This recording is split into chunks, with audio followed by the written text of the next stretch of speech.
Hello and welcome back to Supposedly Fun. My name is Greg. I am here today to do a video that is a lot of work to prepare, but I enjoy doing. It's my most anticipated books of 2022. These are new releases that will be coming out in this year. I decided to limit my list a little bit this year. Last year I had a larger list, and I'll put a link to last year's video in the description box down below, as well as a link to the video I recently did about how I did reading my most anticipated books of 2021. If you'd like to check it out, it's down there. But I decided to limit my list this year to focus in on some books specifically, because one thing I found over time with my list that I prepared last year, I lost interest in some of the books when I heard more information about them, and some things I put on because I thought there was potential for them to succeed. And then again, when I started hearing more about the book and about critical response to it, my interest in reading it kind of went down. So I decided to be a little bit more cautious. And part of the process was just limiting myself to 10 books that are going to be my most anticipated books. And then I'm going to talk about some of the books that might have made it onto the list, but I'm not going to officially put them on there, so I have to hold myself accountable. But I do still want to shout them out and mention them. And I'll also talk about why they didn't make the full list, if that makes sense. Now, please, if you are interested in reading any of these books, consider pre-ordering them to support the authors, the publishers, and your local independent bookstore, because pre-ordering really does help, because it lets publishers know what people are interested in, it lets stores know what people are interested in, and it helps authors and publishers get sales. And pre-ordering is an even better idea than usual, because with concerns over the supply chain, publishers might be making harder decisions about how many copies of a book to print. So if you declare your interest in this book now, you might be helping things by the time the book actually is published, and make sure it is available out there. I would also encourage you to know that release dates, titles, and any other details of these books are subject to change. In fact, the Jennifer Egan book that is going to be on this list, spoiler alert, was on my list last year, and it ended up getting published this year instead, and they changed the title. So things like that might happen again. And I'm also going to shout out two different channels who have released most anticipated videos that kind of inspired books that are on this list. The first one is Jen the Librarian. I'm going to link her video in the description box down below. A lot of the books that she talks about on hers, I don't see as being released in the United States. So even though I'm wildly interested in them, I didn't include them on my list because I couldn't be sure if they were going to get a United States release or if they were just going to be in the UK. And I wanted to, with this day and age, you can get books that are released in the UK, but I wanted to try to focus on things that are going to have a release in the United States. But she has a fascinating list. It is LGBTQ focused, so check it out. And it did inspire some of the choices on this. And as some of the books on her list were inspired by Matthew Sciarappa's list, I'm also including his because it did inspire at least two of the books that are on, no, three, I think, of the books that are on my list. So feel free to check them out. I'm also going to put a link to Montana Book Company's 2022 Reading Challenge, because some of the books that I have on this list will help me meet prompts for that. And I know people wanted links to the 2021 challenge, so I'll have that in the list down below. Now, without further ado, let's get going on this list. And I am going to talk about these books in the order in which they will be published, but again, dates can change, so please bear with me on that if something should shift, but that is how I'm going to do this. So the first book that is going to be published in 2022 that made it onto my most anticipated is Don't Cry for Me by Daniel Black. This is published by Hanover Square Press, and in this novel, a Black father writes letters to his gay son from his deathbed in an attempt to make amends. It is a book about generational trauma, which is something that always fascinates me, but it is also about race, reconciliation, fatherhood, and sexuality. And those are all things that really interest me. It is going to be published on February 1st. I think just from that little blurb, you can understand why I am so interested in this book. And because it's February 1st, I am going to try to see if my library might be getting a copy. And if not, I might be ordering it. We'll see how that goes, because that one is coming up pretty quickly. The next one was inspired by Matthew Sharapa because I believe it was on his list. It's Nobody's Magic by Destiny O. Birdsong, which is going to be published on February 8th by Grand Central Publishing. One of the things that Matthew pointed out, which is also a selling point to me, is that Disha Filia, the author of my beloved The Secret Lives of Church Ladies, gave a blurb to this book, and her blurb alone really got me interested in it. So she said, with Nobody's Magic, Destiny Birdsong has given us a devastatingly beautiful, sexy, searing gift. These are stunning, irresistible stories of Southern Black womanhood that I will return to again and again. The fact that Disha Filia gave it a shout out made me interested, but that blurb really hooked me in. But in terms of what it's about, it is a novel that is told in 3 parts, each following a Black woman with albinism in Shreveport, Louisiana, who finds herself at a crossroads in her life. Again, it is published by Grand Central Publishing, and it will be coming out February 8th, which is not too far away. So I am, again, probably going to see if my library might be getting a copy of this and then figure out how I'll get a copy from there, because that's coming up pretty quickly.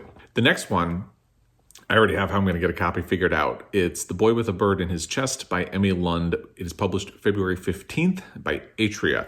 I was lucky enough to get approved for an e-galley of this on NetGalley, so I'm going to be reading it that way. I had put in a request, wasn't sure it was going to come through, but it did, so I'm really excited to give this one a try. It is about a boy named Owen Tanner who is hidden away from the world by his mother after a chatty bird named Gale emerges from his ribs. It's described as a magical realism story, so I imagine that's not going to be for everybody, but it's a sort of metaphor or allegory for queerness, and I believe trans identity, which makes it really interesting to me. But anyway, a decade after being hidden away from the world, Owen flees and finds chosen family, acceptance, rejection, and more as he struggles to find a way out of the cycle of fear that he has been living with. And that sounds fascinating to me. I've been following Emmy Lund on Twitter ever since I first heard about this book, and delightful Twitter follow as well. So I'm even more excited to get to this book, which again is published on February 15th. I have my copy sorted, but if that sounds interesting to you, I would recommend checking your library or seeing how you might get a copy as well. Now we get to a big one. It's Young Mungo by Douglas Stewart, which is going to be published on April 5th by Grove Press. If you follow along, you know Shuggie Bain was one of my favorite reads of 2020. I really loved that book. And I know that not everybody did. It's a difficult subject matter, for one thing. And there are some people who thought that it was a contender for the Booker Prize that was a lot more traditional than other books. I really responded to it a great deal, and I am very eager to see what Douglas Stewart does next. He just seems like a very nice person, which kind of helps. But the fact that I love Shuggie Bain is really what makes me so excited for this book. There is a gorgeous cover for this in the US, and there's an equally gorgeous cover in the UK. I really love both of them, so it's a difficult choice between the two. I was lucky enough to get approved for a copy of this on NetGalley as well, and this is going to be my next book, even though it won't be out until April. So I'm really excited about this.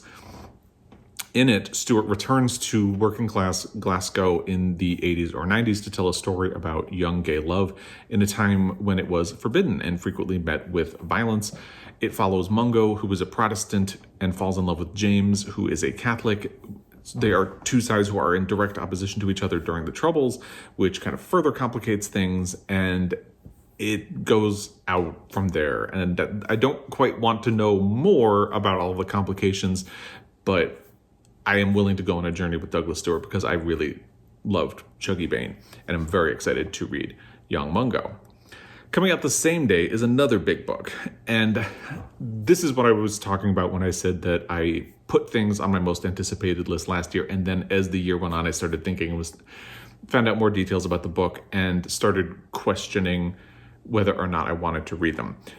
And in this case, it was even more weird because the Jennifer Egan book, The Candy House, got bumped to 2022 and the title changed. This is published by Scribner, by the way. I actually ended up on the fence about this one the more details about it came out. And that's in spite of the fact that I was a fan of A Visit from the Goon Squad, which is the book that won Jennifer Egan a Pulitzer Prize for fiction. And despite the fact that The Candy House is described as a sibling novel to A Visit from the Goon Squad. The reason I'm not sure is that it seems that Egan is really leaning into the idea of the PowerPoint chapter from A Visit from the Goon Squad, which is either the most groundbreaking or the most infamous chapter in that book, depending on who you are or how you look at it.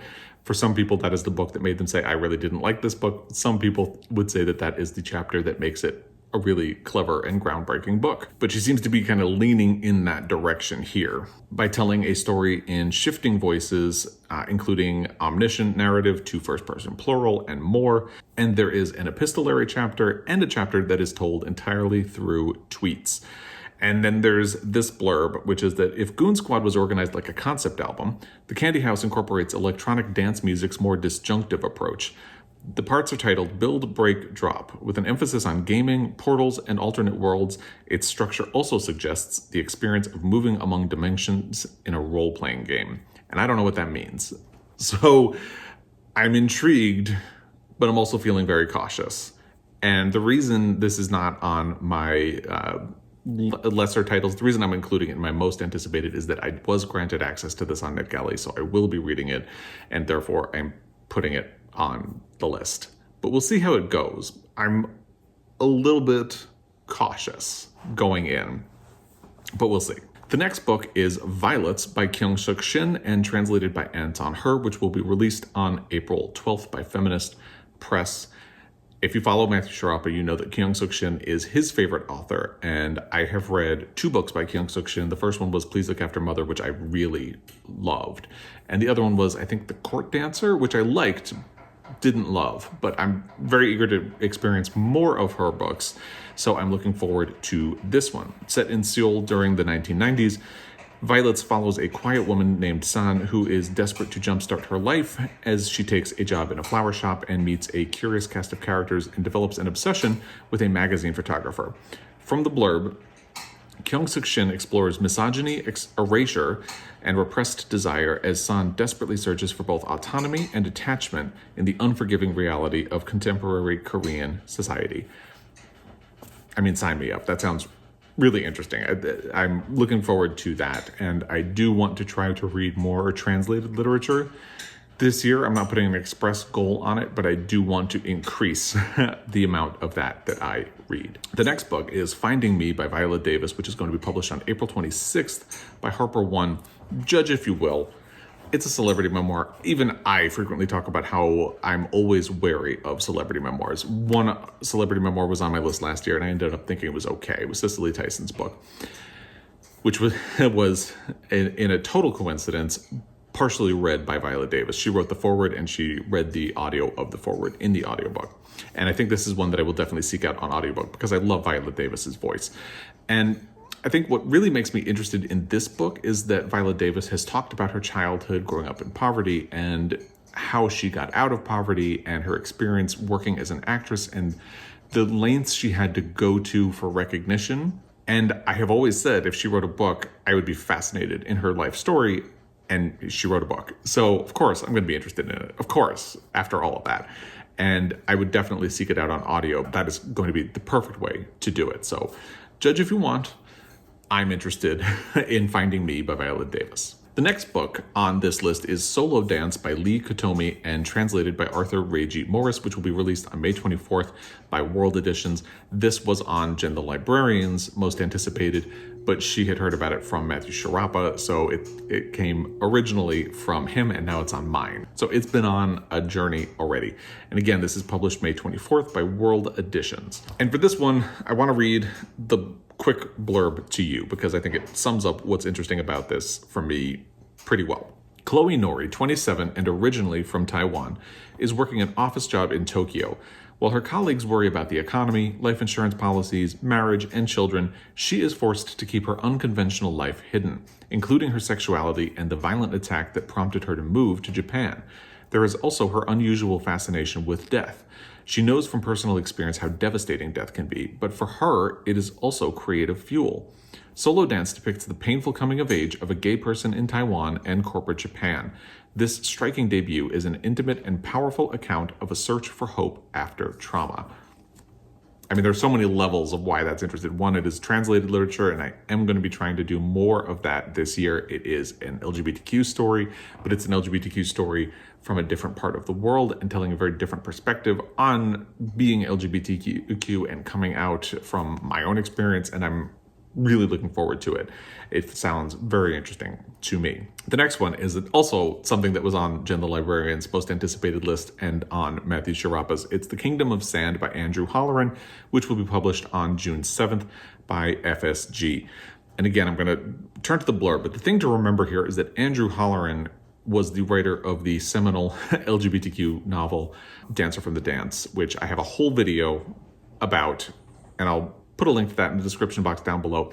I think it is difficult for a lot of people today to really wrap their head around Dancer from the Dance, and that includes myself, because its experience of the world is so different from what LGBTQ people experience now. It's pre-AIDS, it's pre-Ellen, and all of that stuff. So it's hard to access that book if you didn't live it.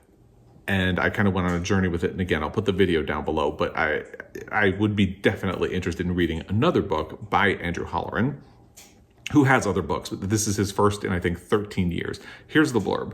The Kingdom of Sand features a nameless narrator who has survived the death of his friends to AIDS and the loss of his parents to age and tragedy. Now he must witness the slow demise of a friend just a shade older than he is. Semi-anonymous sexual encounters, gallows humor, and classic films are his tools for staving off the dying of the light. In prose that's in turn mordantly funny and hauntingly elegiac, Andrew Holleran takes the reader from a video porn shop off Route 301 to the memory of parties in Washington, D.C., filled with handsome young men, to the lonely facades of rural Florida. And I think it would particularly be interesting to get that sort of Dancer from the Dance perspective in the modern world where gay marriage is legal and AIDS is still around, and has certainly created havoc in the gay community and many other communities, but is now seen as manageable, at least in the United States. So I think that would be a very interesting book to read, and naturally it is then on my most anticipated books of 2022. The final book in my 10 most anticipated books is Woman of Light by Callie Fajardo-Anstine, which is going to be published on June 7th as well by One World. Callie Fajardo-Anstine was first brought to my attention when she was longlisted, possibly shortlisted for the National Book Award. I can't remember if she made the shortlist, but I know she made the longlist for her story collection, Sabrina and Karina, which is a book I have never gotten around to reading, but still would like to. And this one, I'm going to do the blurb, so bear with me 1 second. Luz, little girl Lopez, a tea leaf reader and laundress, is left to fend for herself after her older brother Diego, a snake charmer and factory worker, is run out of town by a violent white mob. As Luz navigates 1930s Denver on her own, she begins to have visions that transport her to her indigenous homeland in the nearby Lost Territory. Luz recollects her ancestors' origins, how her family flourished, and how they were threatened. She bears witness to the sinister forces that have devastated her people and their homelands for generations. In the end, it is up to Luz to save her family's stories from disappearing into oblivion. Again, so much about that sounds interesting, and I think you can pick and choose all of the parts that really grabbed my interest from that blurb. Pretty perfectly captures it. And this is also something that I was granted access to on NetGalley and therefore will be reading. It won't be out until June, so I might not rush my way to it, but it is definitely something that I will be getting to.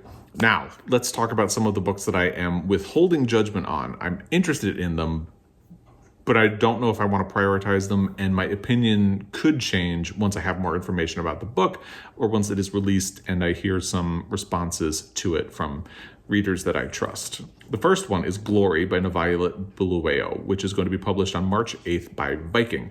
I'm a big fan of Bulawayo's last novel, which was We Need New Names.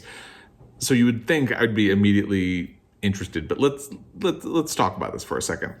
Glory uses animals in an allegory about oppression and revolt inspired by the coup that felled Robert Mugabe in Zimbabwe.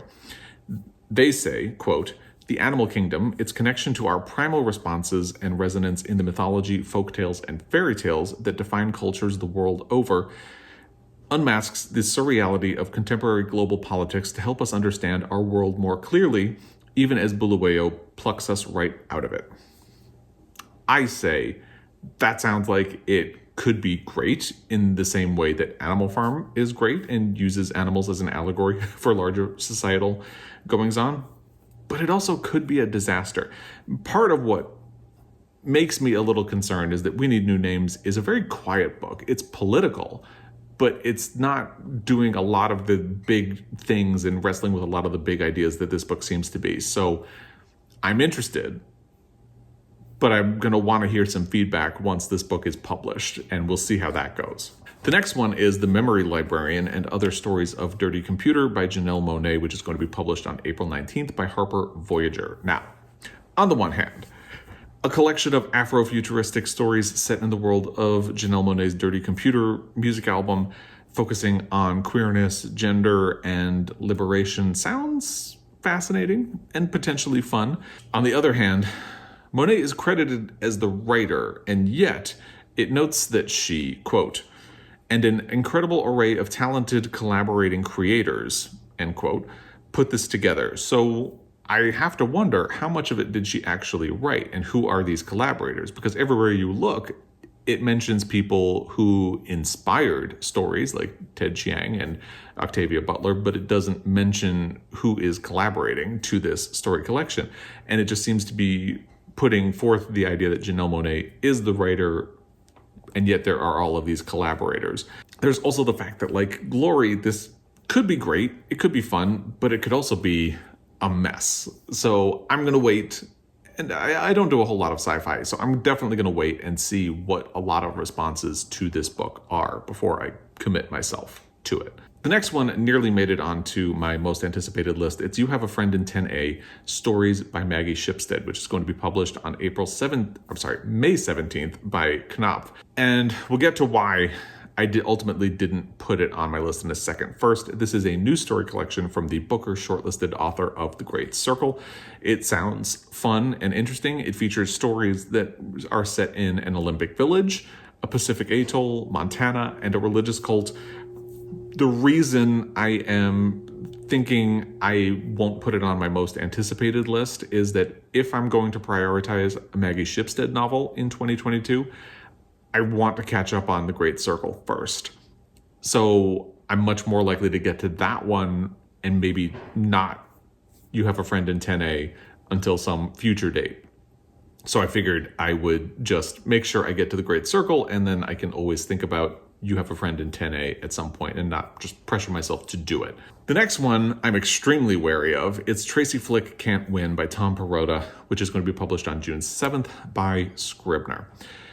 It was probably inevitable that Perrotta would return to Tracy Flick, who memorably ran for student council president in his novel Election, and who was played by Reese Witherspoon in the film adaptation.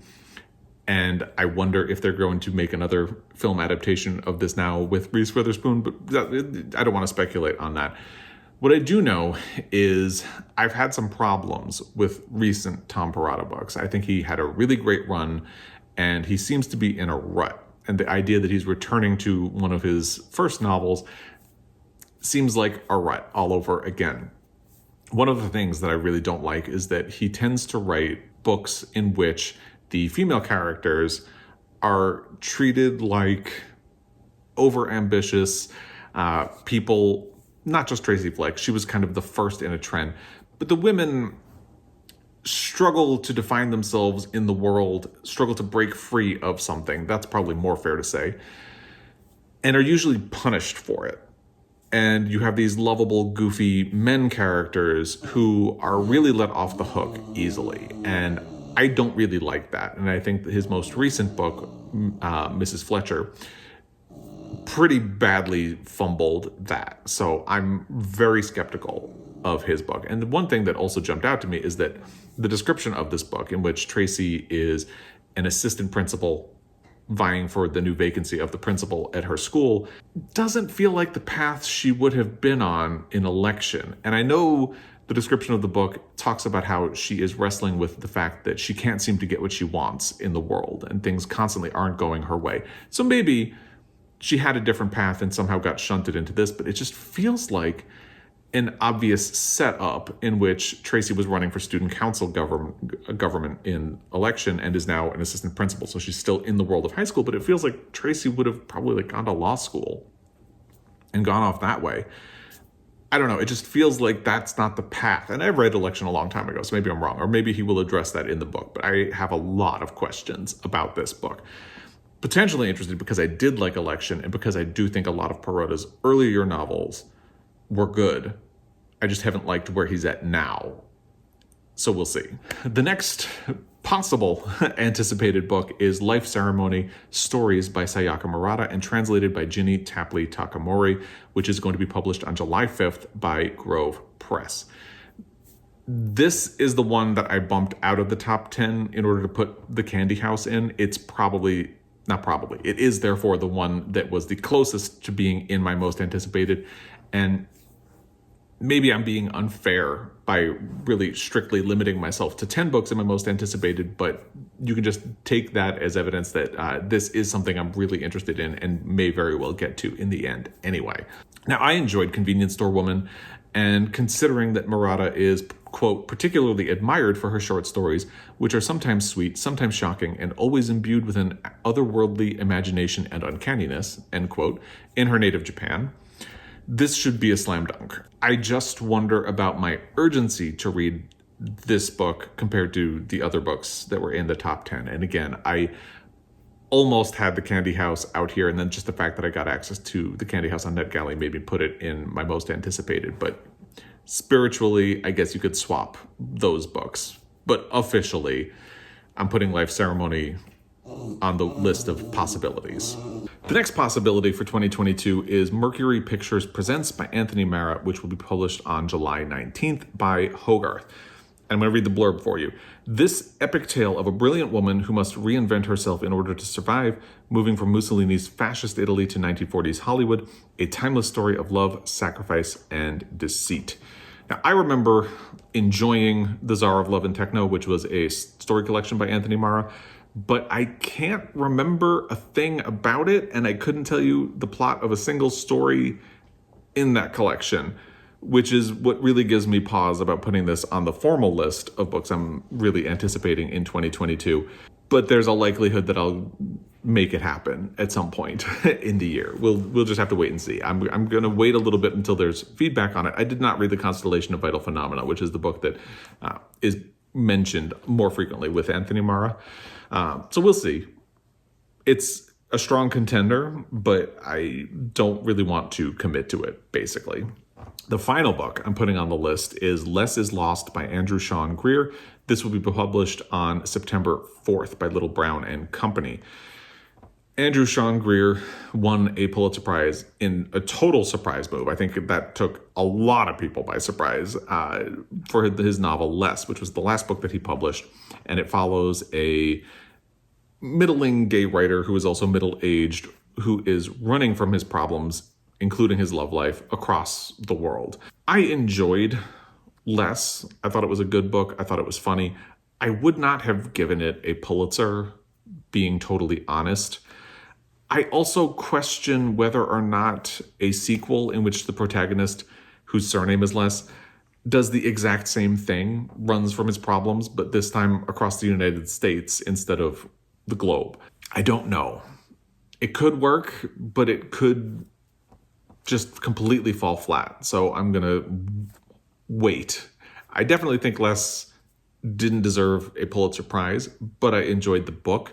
This one, I just question whether or not it's necessary, especially given that the plot is so similar to the first book. So I'm going to wait and see what critics say when it is released. And maybe when more details come out, I'll say, okay, that sounds good. And I don't want to close off the idea that the book deserves a sequel. I just wonder, that's all. So I would love to hear what you think about all of these books, whether they are on my formal most anticipated list or just the hangers-on in the latter part of the video. I'd love to hear what you're looking forward to reading in 2022. As always, I really appreciate your time, and I will be back. Until next time, happy reading.